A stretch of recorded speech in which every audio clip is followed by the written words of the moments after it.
What is the ballpark range for acquiring an SME? See, for us, this metric never came into play because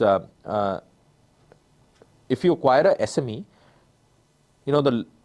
so you were able to cover the CAC very, very quickly, right? Because of the size of the transaction volume. So our average ticket size would be anywhere between 20 to 30 lakhs, and then you would earn a decent margin on it. So it was never a concern for us. So we didn't actually take this as a metric. Our metric was obviously, number of SMEs coming into the pipeline, how many are we able to fulfill, right? So CAC was never an issue, right? Because that's what made us profitable from effectively day one. So we didn't really care about that.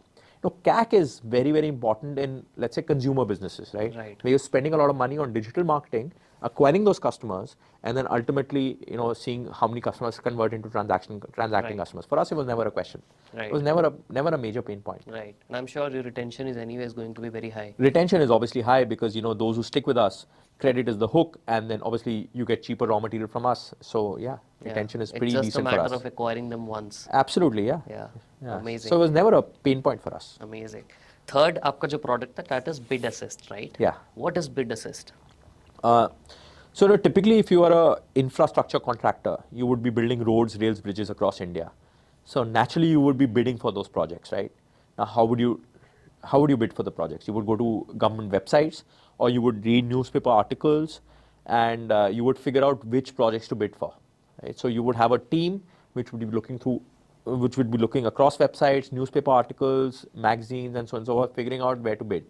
We said, why can't we solve this using technology? So that's what we did. We scraped all of tenders across India and global as well. We scraped all newspaper articles. We presented the data in a filtered format to the SME. If the SME was looking for a 100 crore tender in Nasik or a particular area of Nasik for NHAI, which is the National Highway Authority, they would get that information at a click of a button.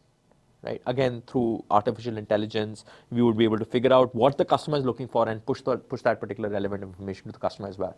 So that's what BidAssist does. It's a great lead gen engine for us. It's a great, so we also generate revenue through subscription services for BidAssist. Okay. That's what we do as well. That's a SaaS play for you. Yes, that's a SaaS play. Yeah.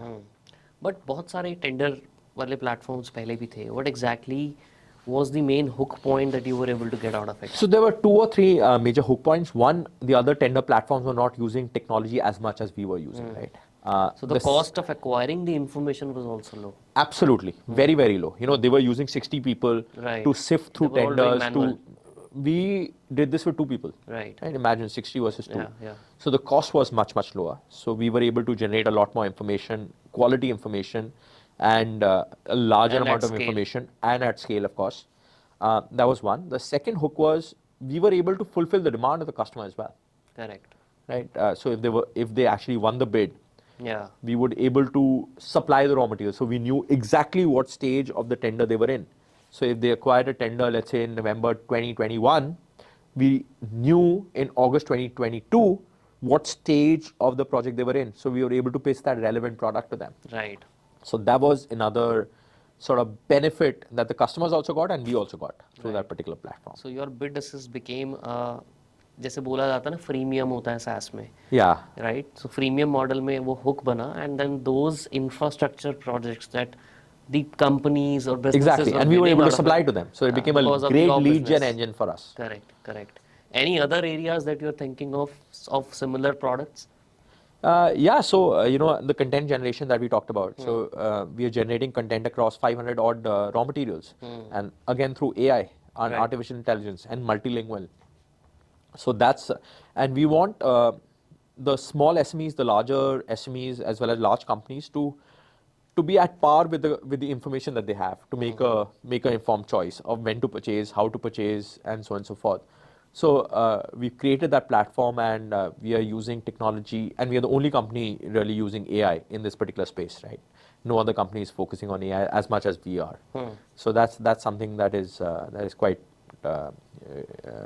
that is going well for us. Right. Thank you so much ये podcast end तक देखने के लिए. अब आपसे मुझे 3 favours चाहिए, and I really hope कि आप ये मेरी तीनों विश पूरी करोगे. पहला, इस चैनल को प्लीज़ सब्सक्राइब कर दो, क्योंकि जितने ज़्यादा सब्सक्राइबर्स होंगे हम उतने अच्छे और इम्पॉर्टेंट गेस्ट को आप तक लेके आ पाएंगे. दूसरा, मुझे प्लीज़ कमेंट में ये बताओ कि आपको इस पूरे एपिसोड में सबसे अच्छा क्या लगा. एंड ऐसे कौन से गेस्ट हैं जो हम अपने पॉडकास्ट पे बुलाएं, उनका नाम प्लीज कमेंट में जरूर बताओ। एंड तीसरा फेवर, ये एपिसोड प्लीज एक इंसान के साथ तो आपको जरूर शेयर करना है, क्योंकि हो सकता है उनकी लाइफ में उनको कुछ नया सीखने को मिल जाए। आपसे मिलेंगे अब नेक्स्ट एपिसोड में, तब तक के लिए keep growing and I love you all.